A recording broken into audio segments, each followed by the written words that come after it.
Hey, what's up book lovers? My name is Mariam and welcome back to my channel. Today I'm here with a book talk for Empire of Storms by Sarah J. Maas. Now, are you guys ready for an unpopular opinion? Get yourselves ready for an unpopular opinion. I hated this book.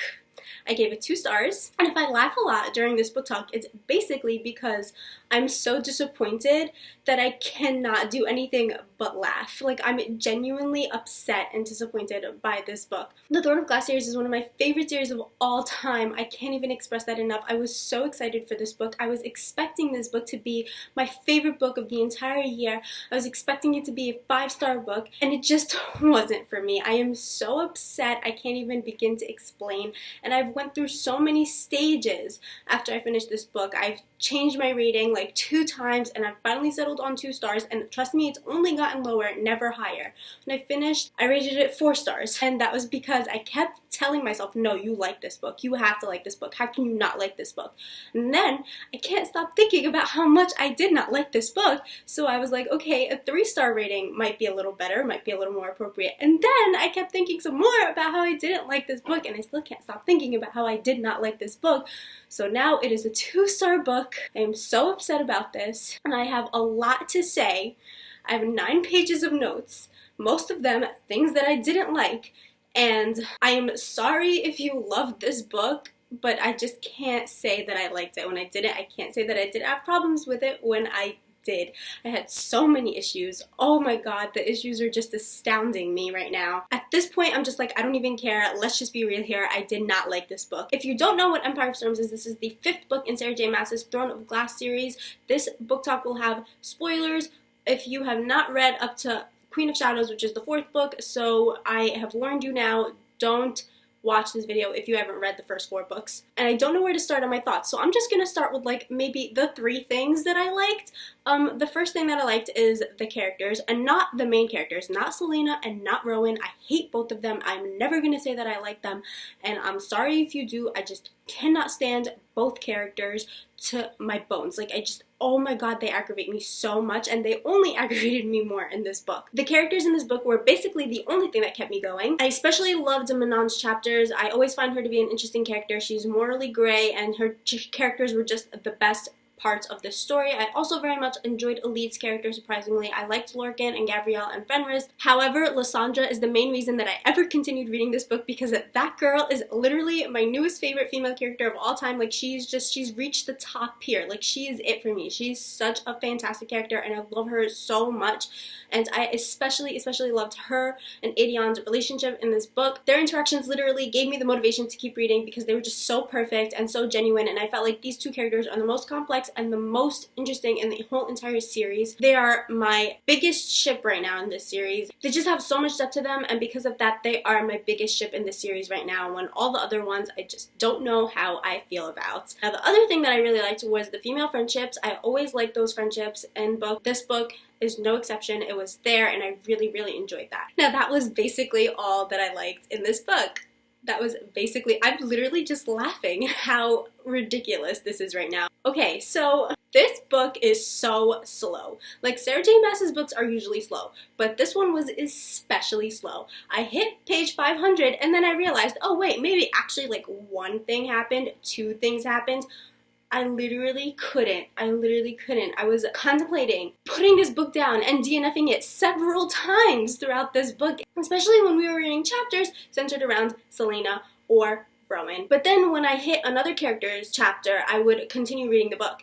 And I think a big part of the slowness of this book is that there are so many characters, and we kept switching point of views every other chapter, and we had to like wait for each character's storyline to pick up, so we were like not doing anything for like chapters at a time, and I was just like, why is this book not, like, nothing's happening. Nothing was happening. And then when things did start happening, it basically was a nothing I've read that was new. It's basically a mashup of Harry Potter and A Court of Mist and Fury, which is the 2nd book in her other series, A Court of Thorns and Roses. So I did not appreciate that I had read nothing new, and I had spent 700 pages, and in the end I basically gained very little. from this book. I also would like to mention that we basically switched the age group of this series in the middle of the series. This is no longer young adult, so for anybody who is a young adult reader, this is not young adult. This is not for youngins. This is a new adult book, okay? Like, this is new adult.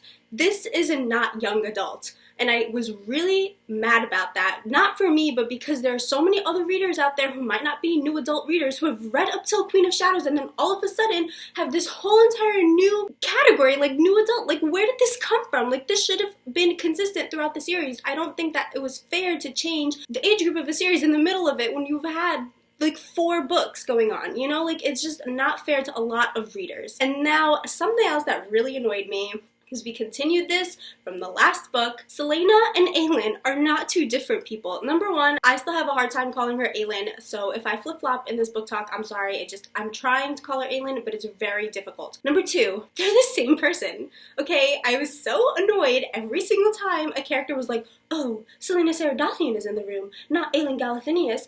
Yes, Aelin Galathinius is actually in the room, okay? Like, she's in the room. She's there. They're the same exact person. They share the same experiences.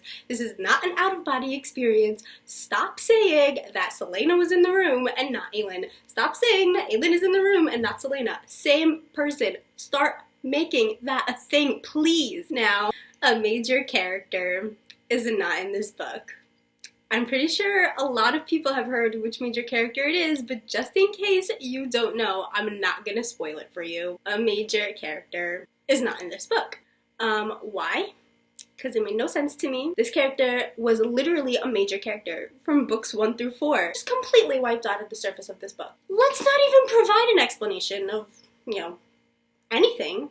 Of like what he's doing. Nothing, basically. No connection to the character at all whatsoever from any of the other characters in this book. Makes no sense and is completely inconsistent, and I'm really mad and annoyed by this. Another thing that really made me want to stop reading a few times were the action scenes. Every time I saw that an action scene was coming, I wanted to put down this book because I don't like how Sarah J. Maas writes them. They're very confusing, and honestly, by now, I feel so annoyed by their repetitiveness because all the time we're just talking about how the characters are using their magic, and the magic is described in literally the same exact way. Ice and wind, fire, she's burning, and that's it. That's literally all that I'm getting from these action scenes, and I just kind of was so done with them because it just was so repetitive, and I felt like I was reading the same thing but just with like a different villain that they were facing. They really were difficult for me to get through, and I wanted to put this book down so many times whenever an action scene came up. It just really was not the best thing for me. And like I said, the writing in this book is so repetitive. Like, we could have saved so much space. Like, this book did not need to be 700 pages, okay? If we had stopped the repetitiveness of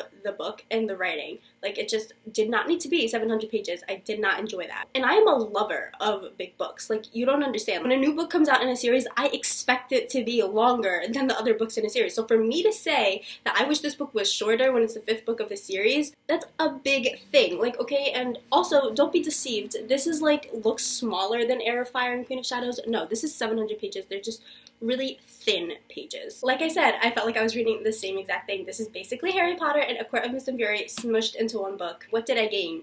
Nothing. If I wanted to read something like that, I would go read Harry Potter again, I would go read Court of Mist and Fury again, and I don't want to tell anybody exactly what it is that was the same, so I don't spoil anybody. But I just did not appreciate that. It irks me so much. I'm still so upset by this, like, you don't even understand, because when I read reviews, everyone was talking about the ending, and then I got to the ending and I was like, this is what people are freaking out about? Like, what is the big deal? Like, this is nothing new. Absolutely nothing new. I also hated Selena some more in this book. If it's even possible, she became even more arrogant. Wow, what a surprise. Basically, she doesn't act like a queen. She acts like a teenager having a tantrum. Thanks, Selena. Literally, if anybody deserves to be queen in this book, it's Lysandra, and I don't understand what Selena's purpose is. She literally is the most useless character I've ever come across. Dorian's character did not feel like Dorian's character. I basically felt like I was reading another person. He didn't feel like Dorian to me. And I was really excited because I really like Dorian's character, and he's so underrated after the first book of this series. Like, he doesn't play that big of a role, but I was expecting him to play a huge role in this book, and I felt like I wasn't even reading Dorian's character. Like, it didn't even feel like Dorian to me. So even the things that I was excited about just, like, went away. To me, it just feels like Sarah J. Maas has completely undermined and not paid much attention to the original cast of this series, instead focusing on the new cast, especially Rowan. And I just don't appreciate that, because those beginning characters are very important, okay? Like, they're very important.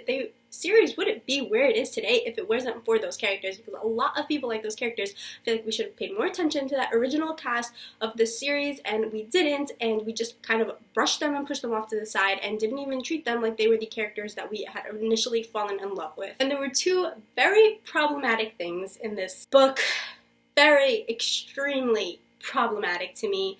The first one is we have the same exact thing that went on in A Court of Mist and Fury, where we have this female territorialness, and once they claim their mates or their lovers or whatever, they are like completely jealous and possessive. And if a guy even asks the girl a question, like, the guy just asks a girl a question, like, just asks a girl a question, he gets so incredibly jealous and, oh my god, like, I can't even deal, how dare you look at my lover or my mate or whatever. Like, this is not cute. It's not romantic. It is so incredibly problematic.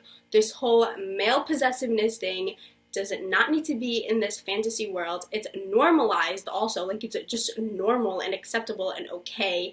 And why are we perpetuating things that are wrong with our own society? Like, why are we doing this? Okay, this is not okay by any means. We have enough male possessiveness problems in our own society. We don't need it in fantasy worlds where it's normalized so that people read this stuff and then think, oh, it's completely normal. Like, no, it's not. It's problematic, and we shouldn't be romanticizing it, and we shouldn't be normalizing it by any means. And to make me hate Rowan and Aelin just a little bit more than I already hate them, we have colonization and conquering talked about by these characters, and I don't want to talk about it too much because I don't want to spoil anybody, but we have it talked about as a normal thing. Colonization is not okay. Okay, like, this is extremely problematic. I have a huge problem with this, especially because nobody's really talked about it from the reviews that I've seen, but no, it's not okay. Like, that whole conversation between Rowan and Selena about it, like, it's just rubbed me the wrong way. I hated it.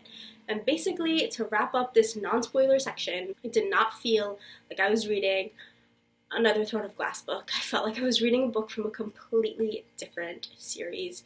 So I'm really sorry if you liked this book, but I'm not going to pretend like I did, because I hated it. And I will read the 6th book, because, like I said, the first 4 books are some of my favorite books of all time. And I obviously want to know how this is going to wrap up and how things are going to play out. But I cannot even stress how extremely disappointed I am. I actually don't even know if I could read a book right now, because I finished this book and I tried to read another book, but I don't know, like, I'm not in the mindset. I wanted to read something amazing, and I was expecting this to be amazing, and it wasn't. So now I'm just trying to find another book that's going to be super duper amazing. Maybe I'm not even going to touch a fantasy book right now. Maybe I'll just read, like, a Colleen Hoover book or something, but I'm really just so incredibly upset and disappointed by this book. So that concludes my non-spoiler section. I hope that a lot of other people enjoyed this more than I did, but I didn't like it. And now ahead is spoilers, so for the non-spoiler people, goodbye, you've been warned, spoilers are ahead. Bye! Okay, so I'm assuming you've read this book. Let's talk about the little things that I had reactions to first. Some of these are positive, some of these are negative, and I'm going to talk about my big, major spoilery issues. We begin the story with Lord Darrow completely, like, I'm not going to recognize you as Terrasen's queen, which was really frustrating for me. And then we had Asterin being sentenced to death by Manon's grandmother, and I literally wanted to just cry. I closed the book. Like, that actually got the biggest reaction out of me, is Asterin being sentenced to death. That is what got the biggest reaction out of me from this whole entire book. I was really upset because I really like Asterin, and basically the 13 are, like, the best, and I really just wanted Asterin to be okay, but, like, when I thought about it, it was like, is Manon really gonna let her grandmother kill Asterin? No. So, like, I calmed down afterwards, but, like, I closed the book and I was like, this is not happening right now. I surprisingly enjoyed Elide and Lorcan's characters a lot, and their chapters a lot. At the beginning, I was a little annoyed by them because they were a little slow, but then they picked up and I really liked them. I think Elide is a very strong character. Lorcan, I'm not exactly sure how I feel about him yet because of that betrayal at the end, but I hope that things get better in the next book for them because I really do ship them. Okay, I'm gonna put this book down now because it's really heavy. Something that I loved and wished was continued throughout the book was the theme of symbols, and it was not. It was just completely stopped. Like, we went to Ilium and she was getting that temple back, and they were talking about like how fire is like a symbol, and like they have like all these things about symbols, and then just like completely stopped. And also the thing about fire cleansing and destroying basically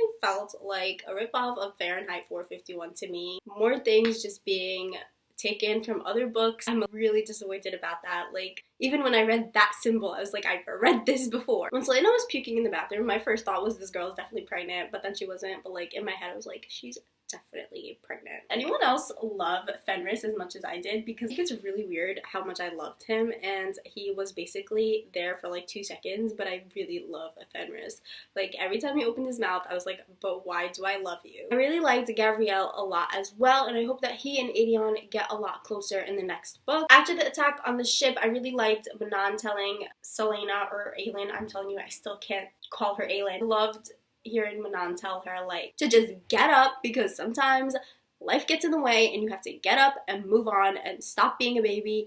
Thank you, Manon, so much. Like, this girl was one of the reasons that I kept reading the book. Also, in that scene, I did not believe Astrid was dead. I was like, no, Astrid cannot be dead. We've escaped her death once in this book already.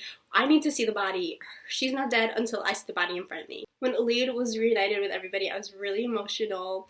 I really liked that scene a lot. And I also really loved that scene between Adion and Lysandra when they're talking about, like, actually getting together, and Lysandra's like, oh, like, I'm sorry, I know my past is unappealing. And he's like, I'm gonna stop you right there. Nothing about you is unappealing. Literally, they are the only OTP that I'm actually into in this book right now. When Maeve showed up, also, how do you say her name? Maeve, Mave, like, what is her name? When she showed up, I knew things were gonna get bad. And as much as I hate Selena, I have to admit that the girl's pretty smart.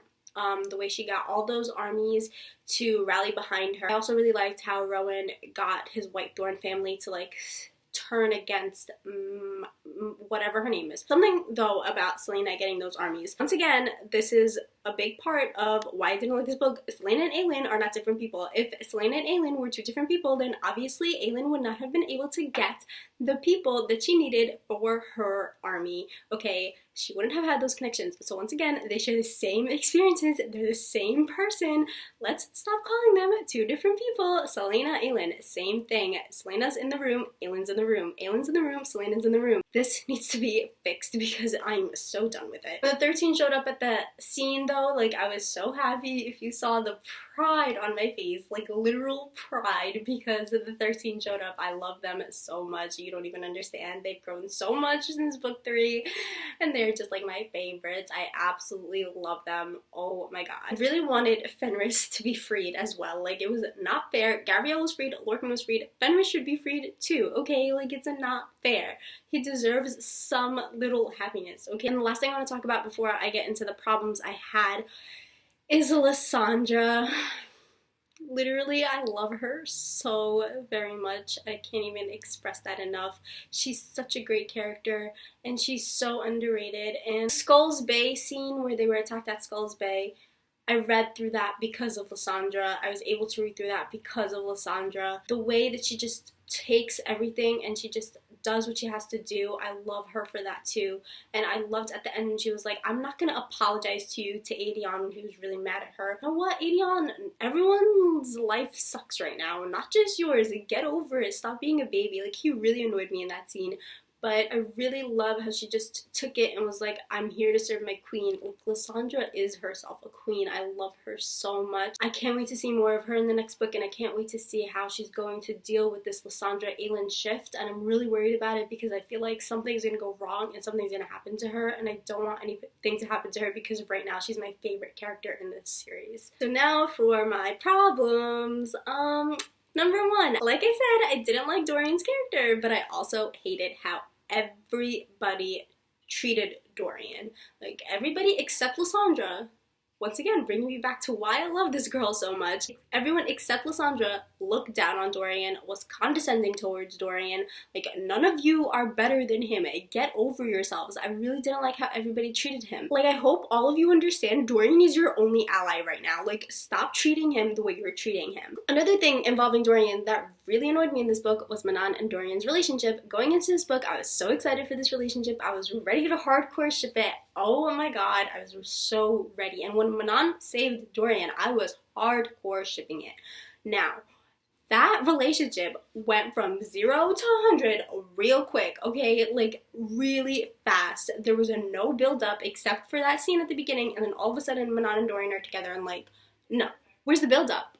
Where was the build-up? Because I didn't like it. Like, I want Manon and Dorian to be together very, very much, but I don't want them to be together just like that. Like, there has to be a build-up. There has to be a reason why they're together, and there was no reason, and that was very disappointing and made me not feel a relationship at all. So now I'm just left with one OTP in this book, and that's Lysandra and Aedion, and I'm really upset about that.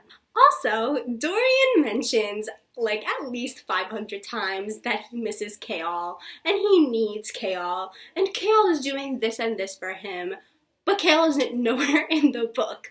Okay, literally, this is the most frustrating thing I've ever encountered in a book in my entire life. I've never encountered a book that just completely wiped out a character with no explanation at all whatsoever. Never, this is the first time. So I'm reading this and I'm like, what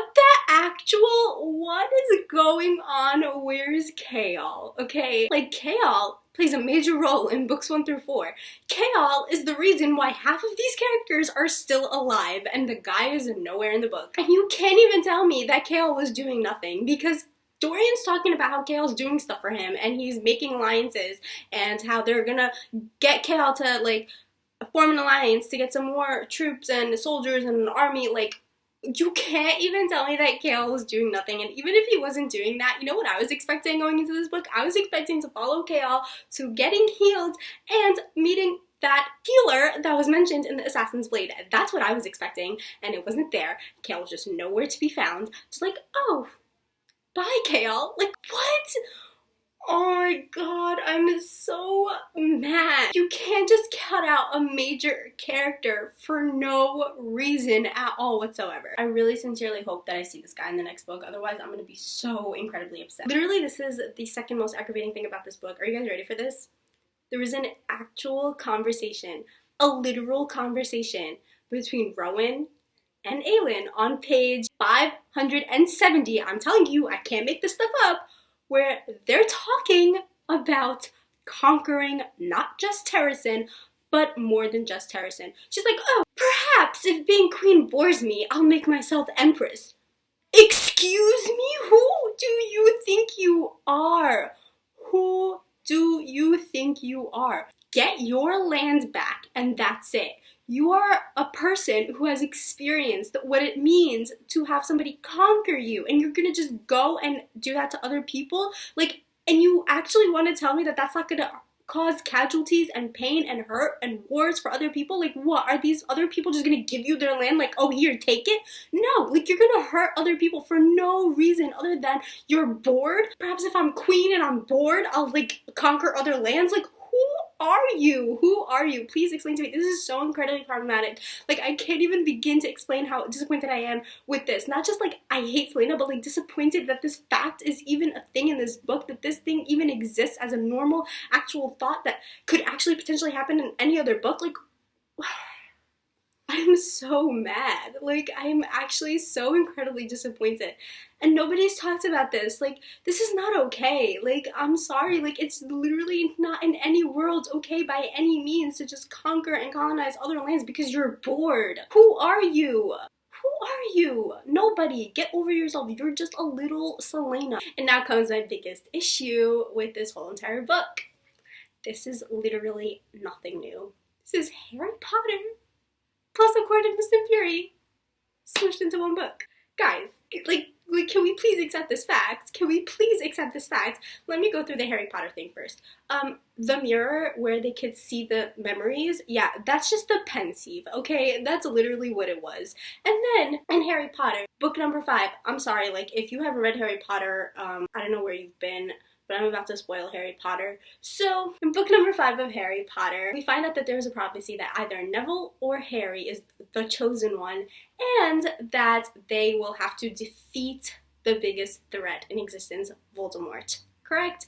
Also, Dumbledore, our lovely Dumbledore, doesn't tell Harry, just strings him along for about 5 books and uses him to kind of get to that point where he could defeat Voldemort without telling him anything about the prophecy or what he's destined to do or anything like that. Book number 5 of Throne of Glass series. Are you guys ready? Like, this is literally the icing on the cake. Like, this made me so, oh my goodness. We find out that Dorian, aka Neville, and Aelin, aka Harry Potter, one of them is destined to defeat the biggest threat in existence, the Valg, aka Voldemort. And Elena, aka Dumbledore, is the one who is stringing Aelin along and not exactly telling her, but guiding her through what she has to do and preparing her for this mission that she has to accomplish until she's ready, just like Harry Potter was suddenly ready in book 5. I really want somebody to tell me that this is not Harry Potter.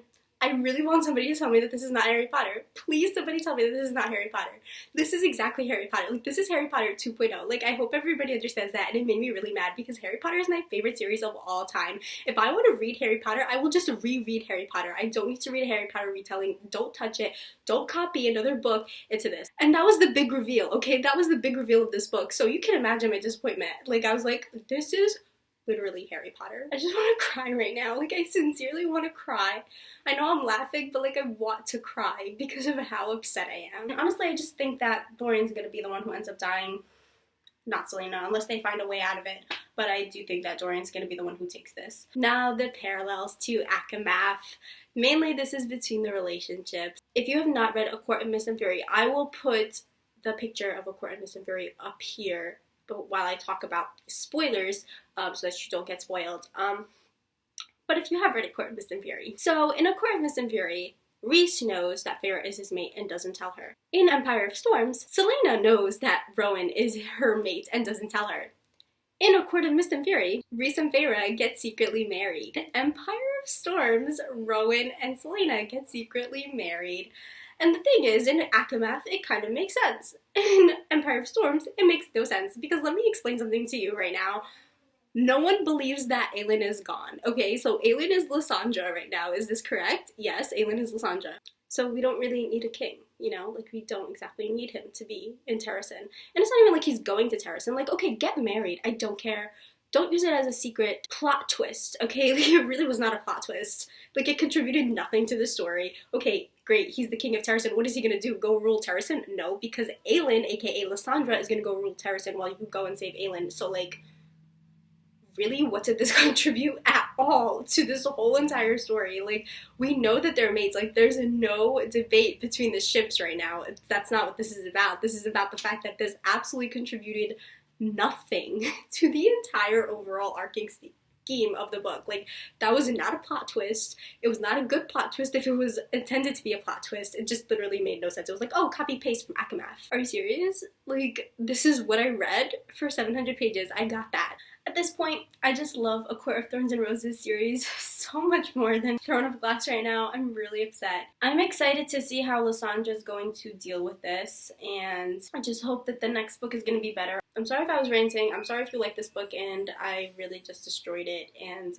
I'm also sorry if I was like super duper like incoherent about this whole entire book talk. I'm just really passionate about this because like I've really needed to talk to somebody about it, and I'm going to talk about it on my YouTube channel. And now I'm just gonna stop because I've been talking for 44 minutes. I'm also sorry if this video is too long, but let me know if you guys had some of the same thoughts about Empire of Storms like I did, and I really hope that you liked it more than I did, because I don't want anybody to feel what I'm feeling right now, which is just pure and utter disappointment and dismay and sadness. So thank you guys so much for watching. Let me know what you thought down in the comments below. I hope you enjoyed this video. If you did, please like, comment, subscribe, and I'll see you next time with a new video. Bye!